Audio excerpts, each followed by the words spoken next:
Halo, bertemu kembali dengan saya, Miss Eva Martina Sibuan. Kali ini kita akan belajar geografi di kelas 12 IPA mengenai pokok bahasan tektonisme. Jadi, nanti Miss akan memberikan slide PowerPoint. Kalian saksikan PowerPoint itu dan kalian dengarkan apa yang Miss katakan, Miss sampaikan, dan jangan lupa kalian tonton dan tulis di buku catatan kalian. Nanti ada situ video pembelajaran, sekaligus ada nanti tugas untuk dikerjakan. Jadi Miss harap kalian itu bisa menyaksikan, memperhatikan video, dan mendengarkan apa yang Miss sampaikan. Oke kelas, selamat mendengar, selamat menonton video tersebut. Jangan kalian tidak hadir, harus hadir dari awal sampai Oke, akhir. kembali Oke, lagi nah? Miss Eva Selamat akan menyaksikan. menerangkan PowerPoint sedikit. Di sini materi kita untuk kelas 12 IPA 4 dan IPA 5 tentang tektonisme. Barangkali sebagian besar dari kita sering mendengar nama atau kata tektonisme. Ya, kita sangat sering mendengar, apalagi kalau kita pada saat belajar di sekolah. Materi tentang tektonisme ini sering diajarkan. Adapun mengenai kata tektonisme ini sering dihubungkan dengan peristiwa gempa bumi. Gempa bumi terlebih yang ada di Indonesia. Tektonisme itu sangatlah terkenal bagi bumi kita, terutama bagi Indonesia kita. Itu sudah menjadi familiar banget karena Indonesia itu sering dilanda gempa, apalagi dengan gempa tektonik karena kita itu mempunyai lempeng tektonik terbesar. Baiklah, untuk mengawali pembicaraan kita mengenai tektonisme, kita akan memulainya dengan pengertiannya. Nah, di sini tektonisme adalah proses yang terjadi akibat pergerakan, pengangkatan, lipatan, dan patahan pada struktur tanah di suatu daerah. Yang dimaksud dengan lipatan itu adalah bentuk muka bumi hasil gerakan tekanan secara horizontal maupun vertikal yang bisa menyebabkan lapisan permukaan bumi menjadi berkerut dan melipat. Contohnya kan gini, kalau misalnya kita, ya kan, kalau bumi kita ini sudah berkerut, ya kan, itu sudah berlipat dan otomatis pergerakan bumi kita itu nanti akan menjadi horizontal, akan naik, maupun bisa juga nanti jadi turun, mendatar. Sama kayak kita, kalau kita melipat pakaian, pasti akan terjadi pengerutan, ya kan? Apalagi lipatannya itu sangatlah tidak bagus, makanya itu hampir sama dengan lipatan yang terjadi di bumi. Nah, berikutnya patahan. Patahan adalah permukaan bumi dari hasil gerakan tekanan horizontal dan tekanan vertikal yang menyebabkan lapisan bumi menjadi retak. Oh iya, kalau patahan, kalau namanya patahan, pasti akan terjadi retak, patah. Makanya kalau sudah retak ataupun patah, maka lapisan bumi itu pasti akan terjadi guncangan. Nah, di sini ada namanya epirogenesa. Epirogenesa itu apa? Epirogenesa itu adalah proses perubahan bentuk daratan yang disebabkan oleh tenaga dari dalam bumi, baik itu ke atas maupun ke bawah. Nah, gerak epirogenesa itu sama dengan epirogenetik. Di sini, gerak pada epirogenetik itu pertama merupakan suatu gerak lapisan kerak bumi yang relatif lambat dan terjadi dalam waktu yang relatif lama. Makanya di sini kan itulah contohnya pada peristiwa tenggelamnya benua Gondwana pada zaman purba dahulu kala. Itu contoh dari gerak epirogenesa ataupun gerak epirogenetik. Nah, di sini pada gerak epirogenesa ada dua macam. Ada epirogenesa positif dan ada epirogenesa negatif. Kita lihat artinya. Kalau epirogenesa positif itu adalah gerakan yang mengakibatkan turunnya lapisan kulit bumi, sehingga permukaan air laut terlihat naik dan daratan menjadi turun. Contohnya gini, dulu pernah tenggelam pulau-pulau seperti Pulau Kelor, ya kan? Yang dulunya pernah masuk dalam gugusan Kepulauan Seribu Jakarta. Nah, akibat epirogenesa tersebut, ya kan? Makanya epirogenesa positif, makanya dia mengakibatkan turunnya lapisan kulit bumi sehingga pulau ini tenggelam. Begitu juga dengan contohnya Pulau Burung yang berada di Sumatera Selatan. Itu juga sudah terancam lenyap karena pengaruh epirogenesa positif. Dia itu mengakibatkan turunnya lapisan kulit bumi sehingga permukaan air laut itu menjadi naik. Jadi daratannya turun, makanya pulaunya itu menjadi turun ke dalam laut.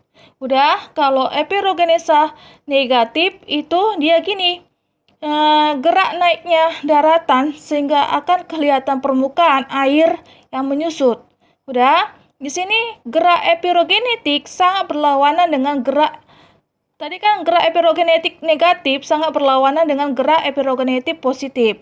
Ya kan? Kalau sini contohnya epirogenetik negatif yaitu gini.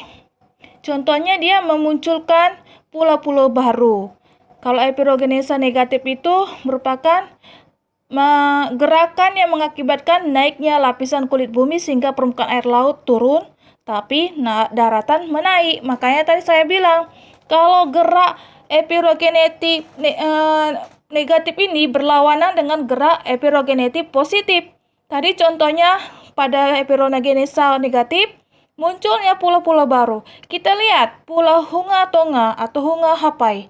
Itu adalah pulau terbaru yang muncul akibat naiknya lapisan kulit bumi sehingga daratan naik, air laut turun. Itu Pulau Hunga Tonga Hunga Hapai itu terjadi karena erupsi gunung yang ada di perairan Tonga di Samudra Pasifik. Makanya terjadi letusan. Nah, jadi dia mengakibatkan lapisan kulit bumi itu naik. Makanya daratannya naik. Udah, contoh berikutnya Pulau Ferdinandea. Pulau ini tak jauh dari pantai Sisilia dan Tunisia, Laut Mediterania. Itulah contoh-contoh dari epirogenesa negatif yang dia daratannya naik. Udah, berikutnya adalah orogenesa. Nah, orogenesa itu sama dengan orogenetik. Orogenetik maupun orogenesa adalah pergerakan lempeng tektonik yang sangat cepat dan meliputi wilayah yang sempit.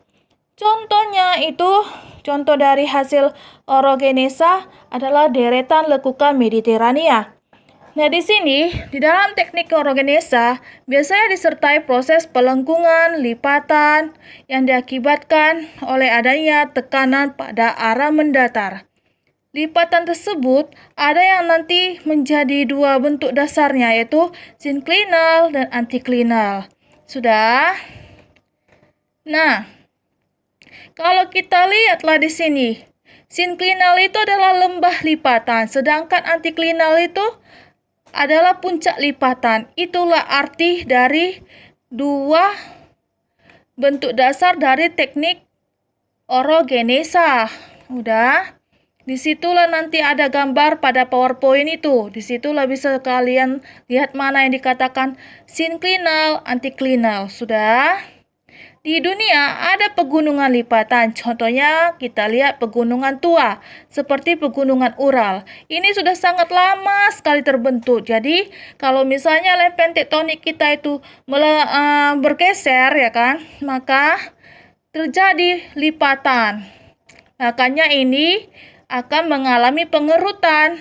Makanya gunung ini, pegunungan Ural sudah sangat tua, sudah pada zaman purbakala. Nah, berikutnya pegunungan muda seperti pegunungan Mediterania dan juga Tadi kan pegunungan Mediterania dan juga Sirkum Pasifik. Itulah lipatan terbaru yang diakibatkan oleh proses orogenesa tadi. Udah? Kamu bisa lihat pada PowerPoint yang Miss kasih, nanti kamu catat, kamu perhatikan. Dan di sini juga ada Miss buat tentang graben dan horst, ya kan? Kalau graben dan horst itu merupakan patahan yang membentuk jalur batuan pada dua bidang sesar. Hampir mirip dengan bentuknya, tetapi di sini agak sempit dan ada juga agak panjang. Udah? Nah, sedangkan graben tadi kan itu Graben itu adalah bongkahan batuan terjadi retakan dan pada akhirnya patah, membentuk bagian yang merosot. Itu yang dikategorikan sebagai graben. Graben itu sama dengan slang. Bukan slang penyanyi, tapi slang yang ada di dalam lempeng tektonik ya. Nah, di sini kalau Hertz itu dia itulah yang menjadi menjadi pembentukan kerak, bergerak secara berdekatan. Itulah dia. Nah, apa sih manfaat dari tektonisme ini? Kita lihat, manfaatnya banyak loh. Tektonisme bisa dijadikan objek wisata, menjadikan tanah menjadi subur, membentuk relief bumi yang baru, seperti yang tadi itu memunculkan pulau-pulau baru ya kan, baru bisa mengetahui letak sumber minyak bumi. Iya, karena kalau kita lihat ini tektonisme ini sangat menguntungkan, bisa kita itu melihat sumber daya bumi kita itu, sumber daya alam kita itu melalui yang tadi itu pengaruh epirogenesa ya kan, epirogenesa negatif. Di situ ada juga Miss buat di PowerPoint dampak negatif tektonisme. Ada positif, ya ada negatif. Bisa kalian lihat.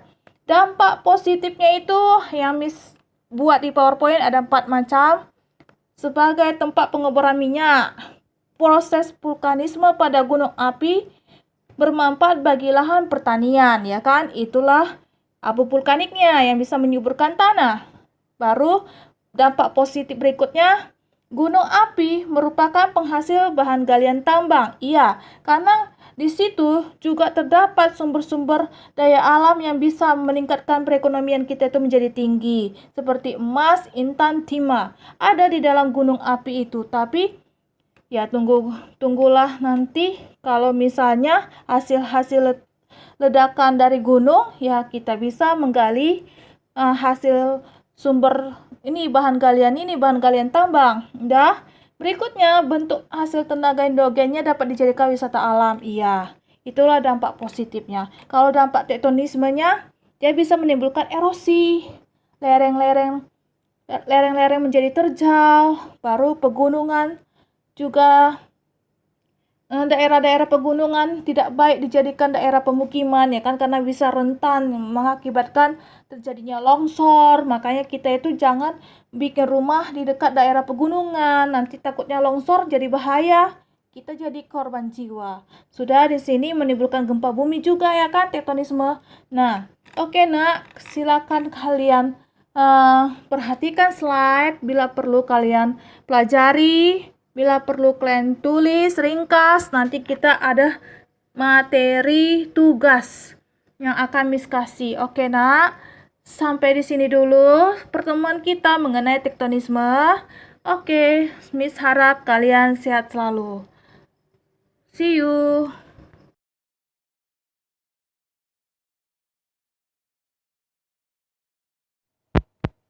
Oke nak, kita tadi sudah belajar dari slide PowerPoint, dan kali ini Miss harapkan kalian mengerti dan kalian juga tulis di buku catatan supaya kalian itu bisa mengingatnya kembali. Nanti suatu saat Miss akan meminta kepada kalian apa pelajaran kita pada materi sebelumnya. Jadi kalian juga jangan lupa menonton video yang akan Miss kasih juga, video mengenai pelajaran kita saat ini dengan materi dan topik yang sama. Oke, selamat berjumpa dan selamat menyaksikan video tersebut. Kita bertemu lagi di hari berikutnya. See you next time. Bye.